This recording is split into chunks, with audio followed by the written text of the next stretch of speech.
हो गया? यस। ठीक है, एक मिनट जरा।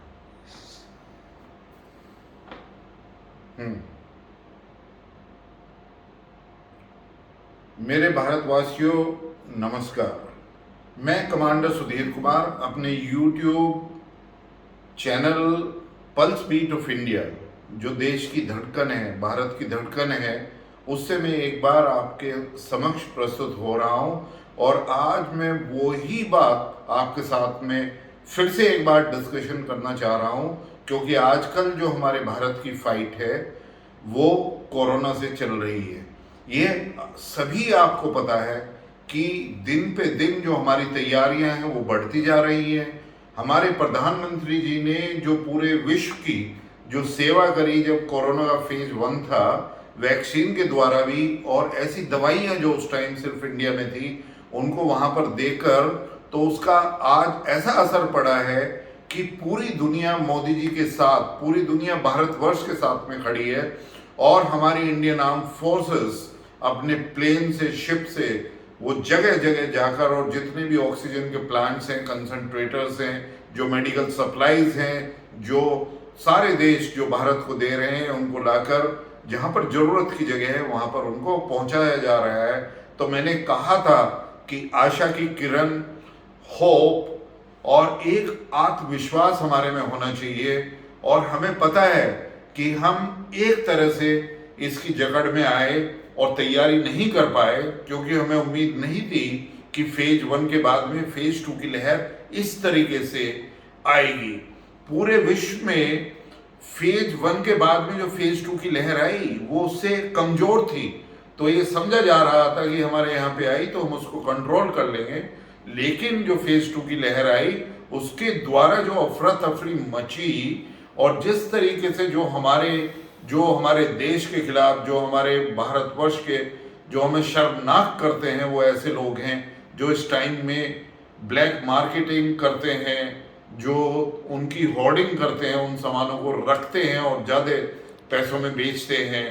ऐसे लोगों को भी अब पकड़ा जा रहा है। और भारतीय गवर्नमेंट, जो भारत गवर्नमेंट ऑफ इंडिया है, वो उसमें सख्त सख्त एक्शन ले रही है।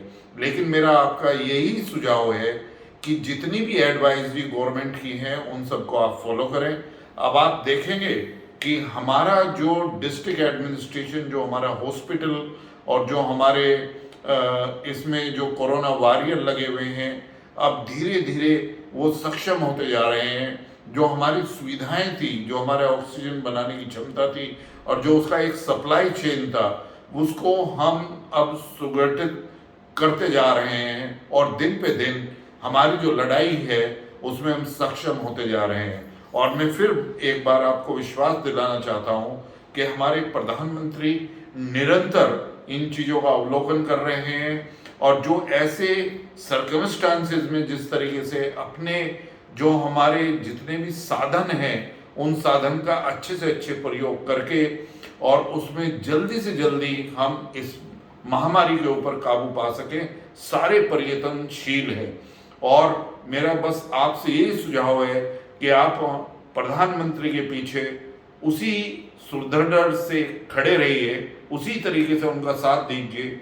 आज हमारा सभी को संगठित होना है, हमें अलग अलग नहीं होना है, हमें कोई भी नेगेटिविटी की बात नहीं करनी है, हमें होपलेस नहीं होना है, हमें आशा की किरण रखनी है। हमारे हॉस्पिटल पर जो दबाव आया है वो ऐसे इसलिए आया है कि कुछ लोग जिनकी पैंट थी, जिनकी पूछ थी, और वो एडमिनिस्ट्रेशन या हॉस्पिटल एडमिनिस्ट्रेशन या पॉलिटिकल सेटअप का फायदा उठाकर वहां पर उन्होंने अपने बेड बुक करा लिए, जबकि उनको बेड की, ऑक्सीजन की और आईसीयू की जरूरत नहीं थी।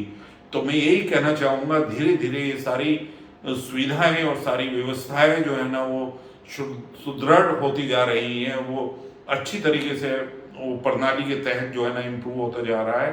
तो आप विश्वास रखिए, घर पर बैठकर जो आप अपना कोरोना के खिलाफ जो सेफ्टी और इस संक्रमण के खिलाफ जो आपकी लड़ाई है, आप लड़िए। अपनी फैमिली को विश्वास दीजिए, अपने आसपास के लोगों को विश्वास दीजिए, और जितनी आप उनकी सेवा या हेल्प या मदद जो भी आप कर सकते हैं, अपनी सेफ्टी को ध्यान में रखते हुए, अपने फैमिली और अपने बच्चों की सेफ्टी को ध्यान में रखते हुए जरूर करिए। इस तरह से आज मेरे कुछ शब्द आप याद रखना कि कल को थोड़े से ही दिनों के बाद में सिर्फ ये याद रहेगा कि भारतवर्ष ने कितनी सक्षमता से और भारतीयों ने कितनी सुदृढ़ता के साथ और किस तरीके से एकत्रित और संगठित होकर इस वार को लड़ा, और सिर्फ लड़ाई नहीं, उसके ऊपर जीत प्राप्त करी, कम से कम अपने भारतीयों का नुकसान और कम से कम अपनी जान खोने के बाद। इन्हीं चीजों में अब एक और बहुत ही महत्वपूर्ण बात है कि हमें ये नहीं भूलना चाहिए कि ये चाहे एक संक्रमण था या एक पेंडेमिक था, लेकिन कल को ऐसी व्यवस्थाएं हमारे सामने होनी चाहिए कि इस तरीका यदि बायोलॉजिकल वारफेयर हमारे खिलाफ यूज होता है तो भारतवर्ष को जितनी भी ये हम सुविधाएं पैदा कर रहे हैं ये हमारे गांव गांव तक पहुंचनी चाहिए। हमें अपना जो मेडिकल सुविधाएं हैं उसमें ज़्यादा से ज़्यादा डॉक्टर, नर्सेज और उनको तैयार करना है, जिससे हमारा विश्व में जो हमारी जनसंख्या के ऊपर डॉक्टर और नर्सेज और पैरामेडिक या उस सुविधाओं से जुड़े हुए जो लोग हैं उनका जो प्रतिशत कम है उसको हमें बढ़ाना है, इन सुविधाओं को बढ़ाना है। और जो हमारी ऑक्सीजन की क्षमताएं हैं, जो हमारे वेंटिलेटर्स हैं, वो सभी सुविधाएं वहां पर रहें। और एक और सुझाव मेरा गवर्नमेंट ऑफ इंडिया को है कि हमें रियल टाइम डेटा इन सभी चीजों का इकट्ठा करना है कि कितने डिस्ट्रिक्ट्स में कितने हॉस्पिटल हैं, कितने वहां पर बेड हैं, रोज के रोज जो है ना कितने लोग वहां पर आ रहे हैं, टीकाकरण कितने लोगों का हो रहा है, कितनी हमें जरूरत है। ये सारी रियल टाइम में यदि हमारे पास में इंफॉर्मेशन होंगी तो हम अपनी सप्लाई चेन का बहुत ही अच्छी तरीके से प्रयोग कर पाएंगे। मैं आपके साथ में भारतवासियों एक चीज शेयर करना चाहता हूं कि भारत का प्रतिदिन जो ऑक्सीजन का कंजम्पशन है वो 7,000 से 8,000 टन है, जबकि हमारी बनाने की क्षमता जो है वो 9,000 टन है। मैं बार बार इस चीज को कह रहा हूं। तो हमें ऑक्सीजन हम बना रहे थे, लेकिन उसको एक पार्ट से दूसरी जगह भेजना वो हमारे सप्लाई चेन की व्यवस्था की प्रॉब्लम थी, जिसको अब हम ओवरकम कर रहे हैं। और जो नए नए प्लांट और जो कंसंट्रेटर्स आ रहे हैं उनको पूरे भारतवर्ष में हर एक जियोग्राफिकल लोकेशन में हम पहुंचा रहे हैं। और इसमें इंडियन आर्म्ड फोर्सेस का एक बार फिर बहुत ही बड़ा कंट्रीब्यूशन हो रहा है। हमारे डीआरडीओ और सभी अंग और इवन जितने भी प्राइवेट बिजनेसेस हैं वो भी बढ़ चढ़कर सामने आ रहे हैं। और जो हमारे एनआरआई भाई हैं जो बाहर के देशों में हैं वो भी सभी सुविधाएं जितनी भी जुटा सकते हैं या प्रधानमंत्री केयर फंड में जो डोनेशन दे सकते हैं वो कर रहे हैं। तो वंस अगेन मैं मुस्कुरा के आपको कहना चाहता हूं कि इस घड़ी में पूरे विश्वास के साथ में आगे बढ़िए, सेफ्टी करिए और सभी लोगों का जो भी आप साथ दे सकते हैं वो दीजिए। नहीं तो सुदृढ़ता के साथ आप खड़े रहिए किसी भी र्यूमर को, किसी भी नेगेटिविटी को और किसी भी गवर्नमेंट ऑफ इंडिया के खिलाफ या हमारे ऑनरेबल प्राइम मिनिस्टर के खिलाफ ऐसी बातों में मत पड़िए।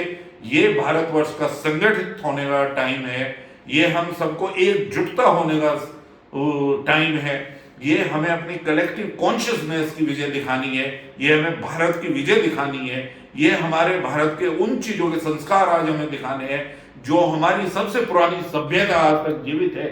और इन सभी चीजों के साथ में यदि हम इसी तरीके से इस फाइट को, तो मैं कहता हूं कि आप मई के महीने में ही देख लेंगे कि हम इस वार में किस तरीके से विजय होते हैं और फिर हम उसका हर्षोल्लास के साथ में जश्न मनाएंगे।